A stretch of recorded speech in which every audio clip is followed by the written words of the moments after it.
예, 안녕하십니까. 서비스 마케팅 9번째 차, 9주차 첫 번째 동영상입니다. 첫 번째 20분 하고, 조금 쉬었다가 제가 또 두 번째 20분 찍고, 그 다음에 이제 내일, 여기 좀 이따 그 10번째 주차 20분 첫 번째, 20분 두 번째 찍으면 다 됩니다. 동영상이 다 되겠습니다.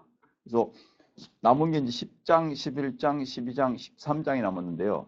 10장은 여러 번 말씀드린 대로 인적 자원 관리입니다. 인적 자원 관리는 우리 학교에 별도 과목들이 있고, 그다음에 마케팅에서 일반적으로 참 다루지는 않습니다.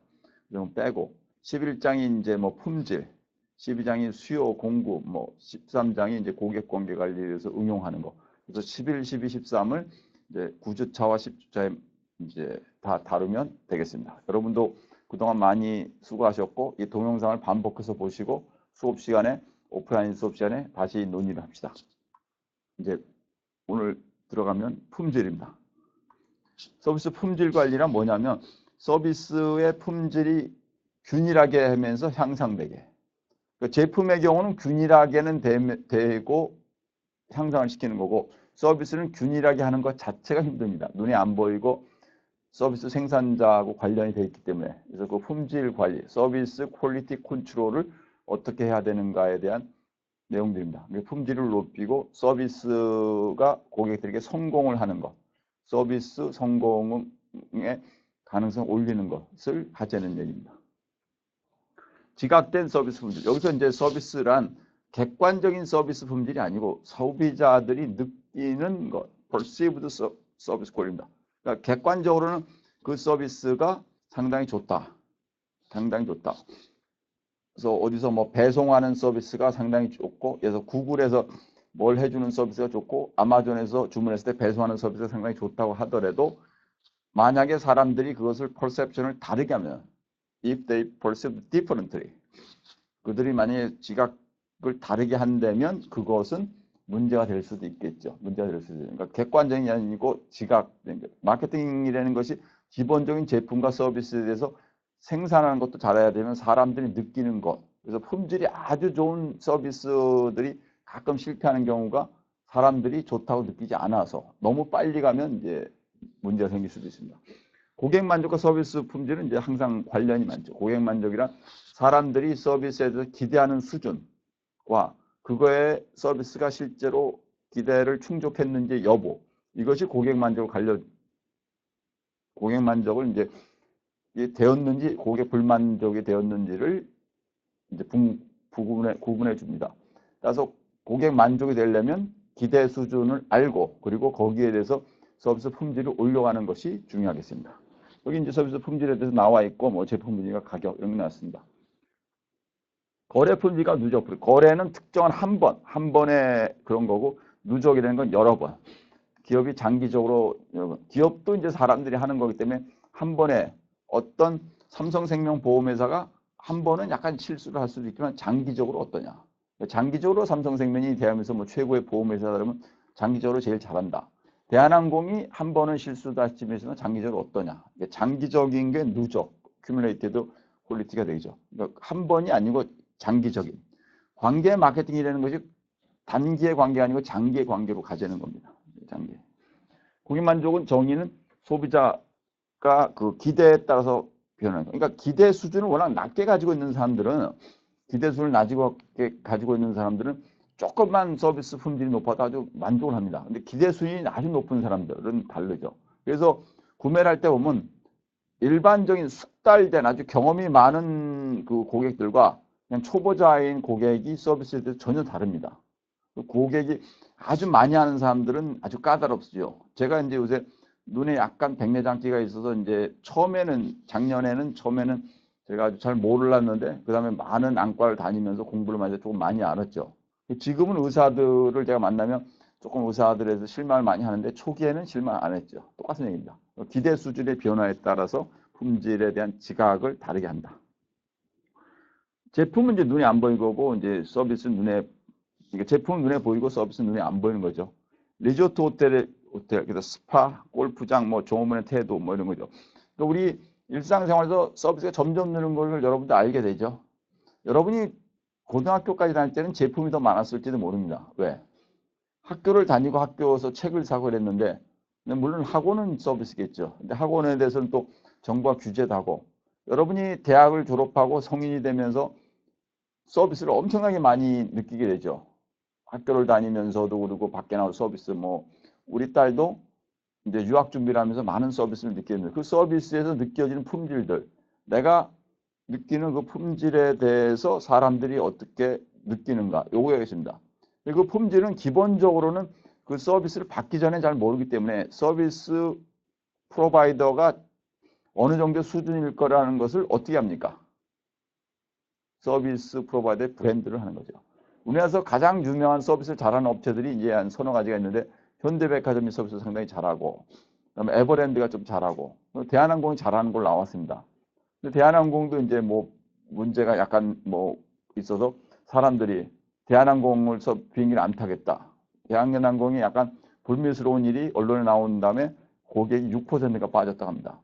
실제 대한항공은 변한 게 없는데 사람들이 생각이 그렇게 변한 거죠.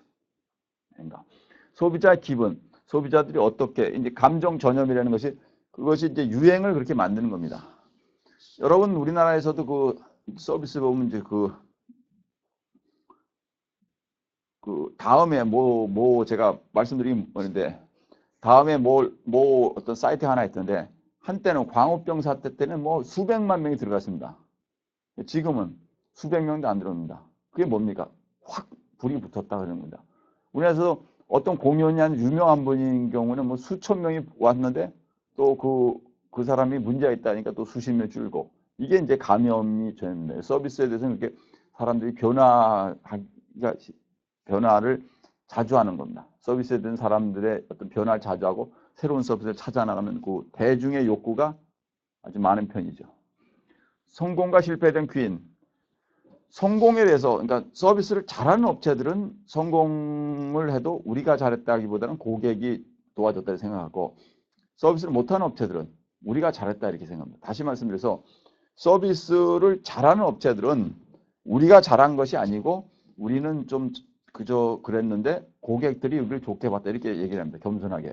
서비스를 못하는 업체들은 고객들 얘기보다는 우리가 잘했다 이렇게 얘기를 하죠. 그게 이제 조금 다르고. 그다음에 못했을 경우에도 서비스를 잘하는 업체는 우리가 잘못이다 이렇게 얘기한다. 우리가 잘못이다. 그런데 서비스를 못하는 업체는 우리가 잘못이 아니고 고객이 평가를 잘못했다. 제가 아주 중요한 걸 같이 가르쳐드렸습니다. Attribution Theory. 이게 귀인 이론이라고 합니다. 귀인 이론. 귀인 이론이 뭘 가르쳐주냐. 그 사람들이 특정한 반응이나 어떤 느낌을 가졌을 때 그 느낌이나 반응이 왜 그렇게 형성이 되었는가를 설명하는 것이 Attribution Theory입니다. 그러면 지금 이제 그거를 이제 우리가 서비스에 적용해서 서비스가 성공했을 때 서비스 제공자가 잘한 거냐, 서비스 수요자가 만족을 한 거냐. 서비스를 잘하는 업체들은 우리가 잘했다기보다는 서비스 수요자들이 우리를 좋게 봤다고 생각을 하고 서비스를 잘못한 업체들은 서비스 수요자보다는 우리가 서비스를 제공을 잘했다 이렇게 생각을 한다는 얘기입니다. 두 번째는 서비스가 실패를 했을 경우에 서비스를 잘하는 업체들은 우리가 잘못했다 이렇게 생각하는데 서비스를 잘못한 업체들은 소비자들이 우리를 나쁘게 봤다 이렇게. 그래서 이런 것이 다릅니다. 그러니까 따라서 서비스를 잘하는 업체들의 생각을 우리가 점점 배워야겠죠. 고객 만족의 이제 공정성. 공정성에는 이제 세 가지가 있는데요. 어떤 절차적인 공정성과 분배적인 공정성과 상호작용 공정성입니다. 이걸 어떤 procedural justice, 그다음 distributive justice, interactional justice를 합니다. 절차적이라는 건 그 상황이 전해가는 것이 절차에 문제가 있는 건데 있냐 그러죠. 어떤 이제 호텔에서 무슨 행사를 하는데 먼저 온 first come first served 먼저 온 사람이 서브를 먼저 받아야 되는데 갑자기 먼저 온 사람보다는 중간에 유명 인사가 들어오니까 그 사람이 먼저 서비스를 받았다. 이제 procedural justice에서 문제가 되는 거죠. 그다음에 distributive justice는 그 행사 끝나고 나오는 사람들이 전부 쇼핑백을 하나씩 선물로 받았는데 어떤 사람은 3개를 가져갔다. 이게 분배적인 공정성이 문제가 됩니다. 인터랙션은 그 과정에서 거기 서비스 제공하는 업체들과 여기 사람들의 과정에서 좀 문제가 있었다. 이게 있죠. 그러니까 공정한 것을 주고 공정하도록 노력을 해야 됩니다. 그럼 항상 공정하냐? 그럴 수는 없죠. 인간이 사니까요. 이 세상에 항상 공정한 경우는 없죠. 공정하도록 노력을 해야 됩니다. 서비스는 다른 고객들이 어떤 했을 때 다른 고객들 상당히 문제를 삼죠. 비행기 문제가 생겼을 때도 1등석이 있고 비즈니스석이 있고 그냥 일반 이코노미석이 있는데 보통 사람은 대부분 이코노미석이 탑니다. 근데 이코노미석을 예약을 하고 나서도 특별한 상황에 따라서 그 비행기사와 어떤 관계나 특별한 상황에 따라서 그 사람을 이코노미석에 요금 냈는데도 비즈니스나 퍼스트 클래스로 업그레이드 해주는 것 자체는 문제가 될 수도 있겠죠. 공정성의 문제는. 그걸 사람들이 알게 되면 기분이 나빠지면서 서비스 실패가 될 수도 있죠. 다속성 모형이라는 것이 이제 멀티 애티튜드 모델인데요. 소비자 행동에도 나오고 이게 뭐 여러 군데 나옵니다. 브랜드에도 나오고 여러 군데 서비스에 나오고 사람들이 고객이 평가할 때는 하나로 평가하는 것이 아니고 여러 가지로 평가를 해야 된다. 여러 가지. 그리고 여러 가지의 점수의 종합이 그 사람들의 만족이다. 그래서 미시간 대학교에서 지금 하는 것도 있고 미시간 대학교에서 클래스 펀넬이라고 하는 분이 만든 것이 그런 다속성에 의해서 여러 가지에 가서 고객 만족 지수를 하는 것이 있습니다. 우리나라에서 그걸 그 KPC라죠. 코리아 프로덕티비티 센터가 생산성 본부에서 그거를 활용해서 이제 신문에도 나오고 합니다. 그걸 통해서 서비스의 고객 만족 지수가 높은 거 신문에 자주 나오고 그런 업체들이 제가 지금 말씀드린 대로 무슨 서비스 업체들 뭐 보험회사나 비행기회사나 통신회사나 금융회사들이 다 그런 데 포함이 되고 있습니다.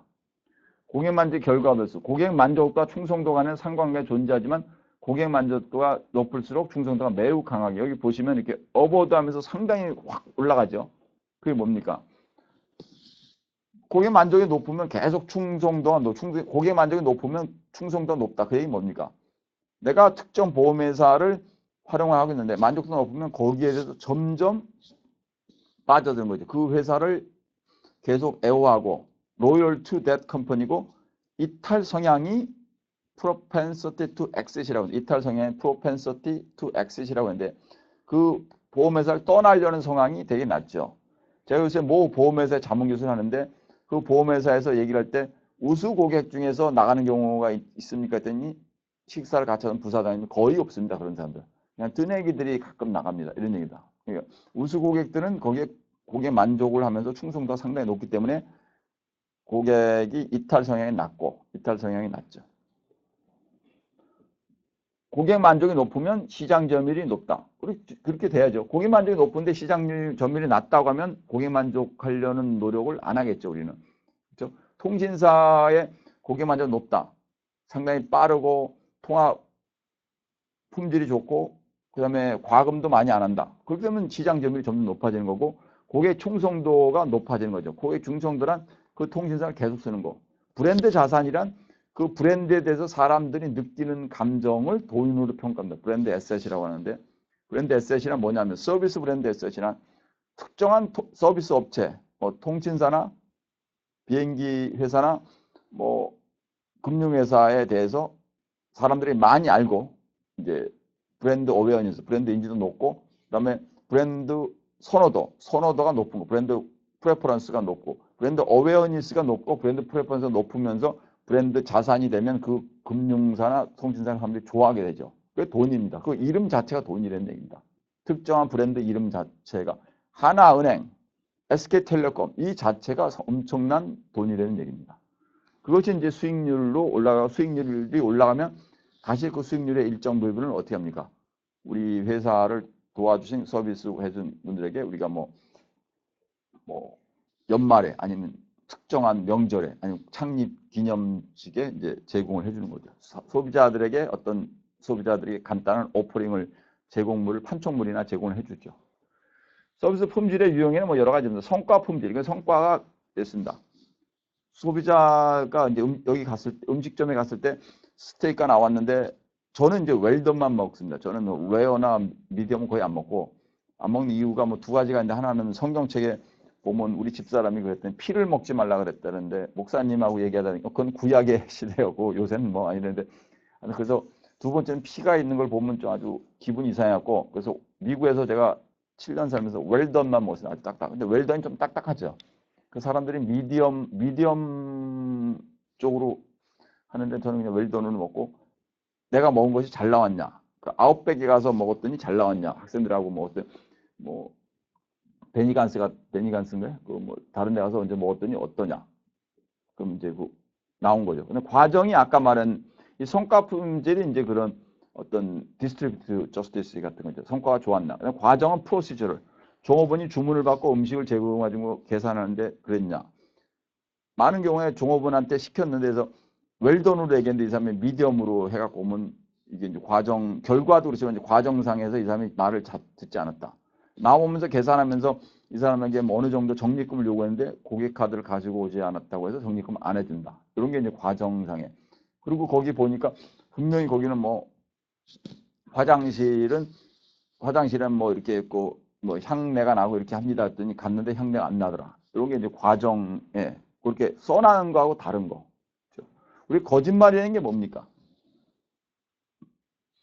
저번에 얘기한 것과 지금 얘기한 다른 게 거짓말이죠. 그렇죠? 거짓말이라는 게. 거짓말이라는 게 제가 미국에서 박사를 했다 이렇게 저번에 얘기했는데 오늘은 아니다 이렇게 하면 거짓말이 되는 거죠. 그러니까 거짓말이라는 거는 항상 동일한 과정이 동일해야 된다는 겁니다. 물리적 환경은 이제 물리적 환경이 좀 해서 되고 병원이나 약국에 가면 저기 병원에 계신 의사 선생님이나 간호사분이나 약국의 약사분들이 전부 하얀 가운을 입고 있죠. 그럼 깨끗해 보이면서 아하 그렇죠.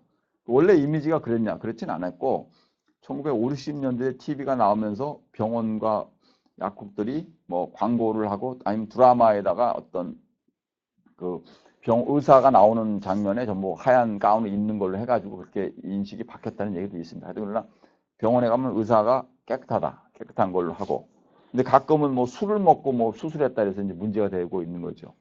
레스토랑도 보니까 부엌에 얼핏 봤는데 부엌의 조리 과정을 사진을 찍어가지고 아니면 동영상으로 보여주면 사람들이 믿는데 그렇지 않으면 이제 안 믿을 수도 있고 특정 음식점이 좀 지저분하다는 게 TV에 한번 나면 이제 사람들이 이제 그 물리적 환경에 대해서 품질을 디그레이드, 격을 낮추게 되죠. 서브코인이라고 서비스 퀄리티 아주 유명한 차원입니다. 이게 페라소라마는 거고 텍사스 A&M 대학이죠. 그 텍사스 그게 그 농광과 그런 데 텍사스에 있는 대학인데 그 텍사스 쪽에서 이제 서비스 퀄리티를 만들어갖고 이제 측정을 해가지고 아주 이게 기본적으로는 겁니다. 기대 수준과 제공 수준의 차이를 줄여야 된다. 이렇게 해갖고 지금 만든 게 그 5가지. 유용성, 신뢰성, 요구 응대성, 확산성, 감정이죠. 이게 엠퍼시, 이게 엠퍼시라는 게 이제 동등하게. 아하, 지금 손님이 와가지고 막 약간은 들떠 있어. 그래서 오늘 무슨 즐거운 일이 있어요. 예, 우리 딸이 대학교 졸업했어요. 이렇게 할 때 감정 같더라는 거. 그렇죠? 이런 5가지를 가지고 서비스 퀄리티를 해가지고 하나 올려가는 느끼는 그 5가지. 그래서 뭐 근데 예전에는 우리도 이 5가지를 다 외우라 그랬는데 뭐 외울 필요는 없고 보시고 그냥 유형 설비나 서비스 장비에 대해서 사람들이 어떻게 느끼는가 그런 거. 약속한 서비스를 받는지 즉각적인 서비스를 받는지 종업원들의 지식과 예절에 대한 거, 그다음에 고객 각각에 대한 개인적인 관심과 배려. 이 5가지가 5가지 디멘전이라고 합니다. 이게 무슨 말이냐면 이 서비스 퀄리티란 이 5가지 측면으로 돼 있다. 이 5가지를 적절하게 충족을 시키는 것이 중요하다는 얘기입니다. 이걸 어떻게 했냐? 팩터 어널리시스를 해가지고 익스플로터리 팩터, 탐색적 그 요인분석을 하고 그 다음에 그걸 가지고 팩터 로딩 0.4가 이상이 나와서 하고 그 다음에 이걸 다시 컨퍼머터리로 다시 해가지고 잡아낸 겁니다. 그 다음에 리즈렐로 이제 검증을 하는 거죠. 유용성, 뭐 장비, 외형, 뭐 이런 거, 신뢰성 이걸 뭐 일일이 외울 필요는 없고 여러분이 서브 퀄이 뭡니까? 그 서비스 퀄리티를 평가하는 가장 중요한 측정 척도로서 교수님들이 만든 저널 오브 리테일링이나 저널 오브 마케팅이라는 아주 유명한 잡지에 학술지에 나온 것이다. 이런 거죠. 사람들이 형태에 대해서 믿는 거, 신뢰, 믿을 수 있는 거, 요구에 대해서 그렇게 응대를 했냐. 사람들이 많은 경우에 사람들이 서비스를 나쁘다고 하는 게 내가 욕을 했다. 저기 미안하지만 그냥 찬물이 왔는데 우리 딸이 약간 감기 기운이 있으니까 뜨거운 물을 좀 주세요. 그랬을 때 거기에서 예 그래야 되는데 그 사람이 예 그러고 갔는데 뜨거운 물을 안 가져왔다든지 이런 거. 그렇죠. 그 다음에 이제 음식점 같은 경우는 이 수저를 그냥 땅바닥에 막 놓는 거. 그러니까 그거다 랩킨을 깔고 놓는 것이 상당히 기본이 상의 이제 그런 거죠. 확신, 이게 정말로 그 사람들이 제가 뭐 백화점의 서비스를 초기에 개발할 때는 이제 무릎 꿇고 고객들에게 잘해보라는 걸 했는데 실제로 그 백화점 그렇게 했더라고요. 그래서 저도 놀란 적이 있는데, 그래서 정성을 다한다. 감정별 엠퍼시는 이제 거기에 맞춰가지고 감정을 통해하는 그런 형태입니다. 서브콜의 한계점. 이것이 이제 특정한 제품이 기본적으로는 되는데 그것이 여러 가지에 따라서 다를 수가 있는 거죠. 학원에 대한 서비스의 경우는 어떻겠습니까? 학원은 영어 학원, 영어를 잘 가르치는 감정 배려보다는 완전 확실성 이런 게 더 중요한 거고, 그 다음에 뭐 어떤 노인 요양 이럴 때는 감정 배려가 중요하고, 이 디멘전 5가지가 그때그때 다르다는 얘기입니다. 제품에 대해서 다른 것이 이제 차이가 있고, 서비스에 따라서 측정하는 게 조금 성과 분야에 누락될 수도 있다. 뭐 그렇더라도 현재 서비스 퀄리티가 가장 중요한 걸로, 서브콜보다 더 중요한 척도가 개발될 때까지는 이것이 가장 중요한 걸로 서비스 품질을 측정한다 그러면 보통 이걸로 된 설문지를 그냥 돌려서 점수가 높게 나오면 됩니다. 첫 번째는 여기까지 하겠습니다. 예, 감사합니다.